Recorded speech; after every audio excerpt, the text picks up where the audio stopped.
Hai teman-teman, kembali berjumpa dengan Kanala. Di video kali ini kita mau bahas salah satu saham yang di-request dan ditanyakan oleh followers Kanala. Ada yang bertanya tentang apakah bisa DCA atau dollar cost averaging di saham ICBP untuk jangka panjang. Nah, apakah akan tetap untung atau worth it? Mari kita bahas di video kali ini. Buat kamu yang mau belajar saham langsung bersama Kanala, bisa ikuti kursus online investasi saham A sampai Z. Detailnya bisa cek di deskripsi video ini ya. Nah, buat kamu yang mau belajar saham langsung bersama Kanala, di bulan September ini Kanala kembali mengadakan webinar berjudul Berburu Saham Murah Cuan Besar 2023. Ini adalah materi webinarnya dan kamu juga bisa bertanya saham secara langsung bersama Kanala, serta semua peserta akan mendapatkan rekaman webinar. Untuk pendaftaran bisa langsung WA ke nomor ini atau DM ke Instagram @kanala_id dan pastikan kamu untuk mendaftar webinarnya karena ada banyak manfaat yang bisa kamu dapatkan. Sampai jumpa di webinarnya. Tentang saham ICBP atau Indofood CBP. Ini merupakan salah satu anak usaha dari INDF atau Indofood Sukses Makmur, yang mana ini merupakan lini bisnis Indofood yang fokus pada produk-produk konsumen bermerek. Contoh misalkan merek Indomie, kemudian juga ada Citato dan sebagainya. Nah, ini merupakan gambaran komposisi pemegang saham dari ICBP.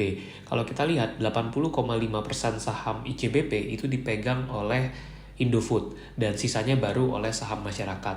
Nah, brand-brand dari ICBP ini mencakup berbagai produk mulai dari mie instan, kemudian produk susu, snack, dan lain sebagainya. Lantas bagaimana kinerja ICBP kalau kita lihat dalam periode yang cukup panjang? Ini adalah gambaran kinerja ICBP sejak 2015. Kalau kita lihat dari grafik ini, baik revenue ataupun net profitnya itu masih terus bertumbuh. Walaupun pada tahun 2022, laba ICBP sedikit menurun menjadi 4,59 triliun rupiah. Kendati demikian, mereka selalu konsisten mencetak profit setiap tahun.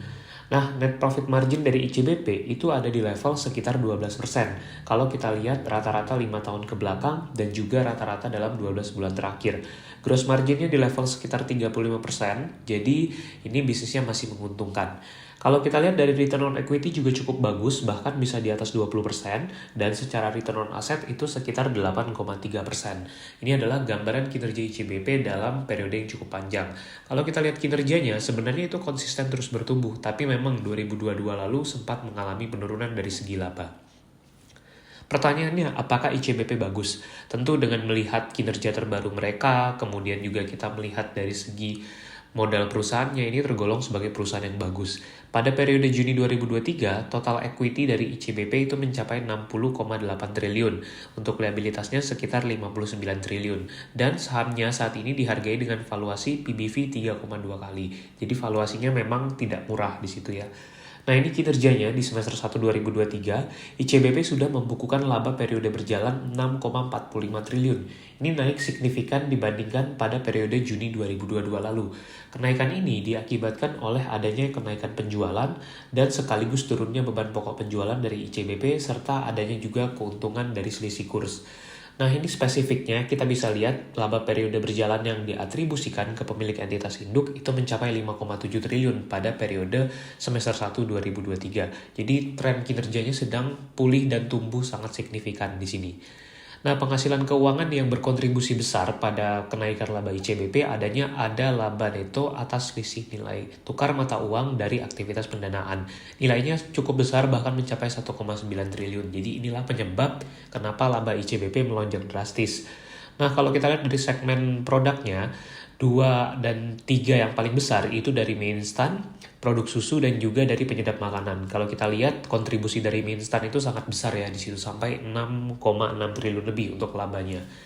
Secara umum kita menilai saham ini tergolong saham yang bagus, apalagi kalau kita lihat track record dividennya, ICBP juga sangat konsisten, setiap tahun bisa membayarkan dividen dengan payout ratio di atas 30%. Di tahun 2022 lalu, payout ratio-nya bahkan mencapai 48%. Singkatnya, kita menganggap bahwa bisnis ini yang bagus dan juga fundamentalnya tergolong baik untuk investasi tentunya.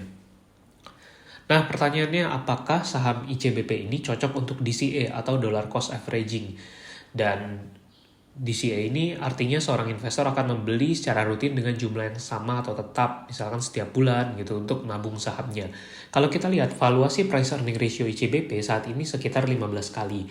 Yang mana kalau kita compare dengan valuasi historis beberapa tahun ke belakang, ini tergolong cukup murah karena biasanya price earning ratio dari ICBP itu bahkan bisa di atas 20 kali. Jadi secara valuasi dia sedang murah secara historisnya. Untuk yield dividen memang tidak terlalu tinggi, hanya sekitar 1,8%. Ini dikarenakan memang tadi valuasi saham ICBP yang sudah tergolong cukup mahal. Kalau kita lihat rentang waktu 5 tahun terakhir, kenaikan harga saham ICBP itu sekitar 23%. Jadi juga tidak terlalu tinggi. Nah, namun menurut Kanala, dengan valuasinya yang sekarang cukup murah secara historis, ini bisa dipertimbangkan untuk menjadi saham yang dibeli secara mencicil atau dollar cost averaging. Namun kalau bicara soal potensi capital gain, tentu nanti akan tergantung dari pertumbuhan laba ICBP ke depannya. Kita bisa lihat nanti di kuartal 3 atau kuartal 4 seperti apa kinerja ICBP. Kalau memang labanya masih bertumbuh, tentu DCA menjadi tidak masalah. Tapi kalau misalkan ada stagnan atau mungkin valuasi yang dirasa terlalu mahal, maka bisa dipertimbangkan untuk wait and see dan mencari saham potensial lainnya. Itulah pendapat Kanala soal saham ICBP. Mudah-mudahan bermanfaat dan jangan lupa untuk subscribe ya.